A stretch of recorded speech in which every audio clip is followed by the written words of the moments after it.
Hello guys, আসসালামু আলাইকুম। দেশি মুরগির শখের খামার থেকে বলতেছি। এগুলো আমার দেশি মুরগির বাচ্চা। এদের বয়স আজকে 43 দিন। মাশাআল্লাহ, আলহামদুলিল্লাহ। বাচ্চাগুলো অনেক গ্রোথ আসছে। এখানে 19 পিস বাচ্চা আছে।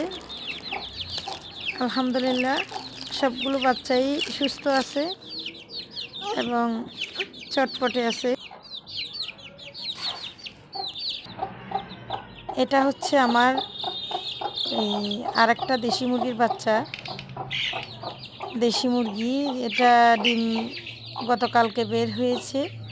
ওখানে আমি 11টা ডিম দিয়েছিলাম, ভাগ্যক্রমে 7টা বাচ্চা বের হয়েছে, আর বাকিগুলো ডিম ফাটছে।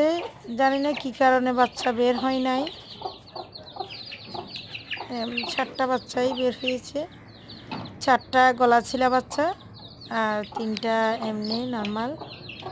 যাক, বাচ্চাগুলোকে আমি এখন বের করে লাইসিবিটের পানি দিয়েছি এবং আলাদা খাঁচায় লাইটের আলোতে রেখেছি।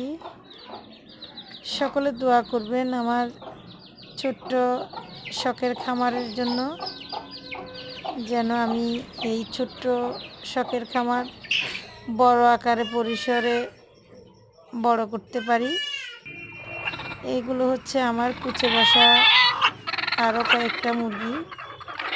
আমি আরও 9টা মুরগি কুচে বসিয়েছি। পর্যায়ক্রমে একটার পর একটা বের হবে। সকলে দোয়া করবেন। যখন সবগুলো বাচ্চা বের হবে তখন আমি আপনাদেরকে দেখাবো আমার সবগুলো বাচ্চা উমে বসা কুচে বসিয়েছি। সবগুলো বাচ্চা ফুটে বের হওয়ার পর আপনাদেরকে দেখবো। আমার জন্য সকলে দোয়া করবেন। আসসালামু আলাইকুম।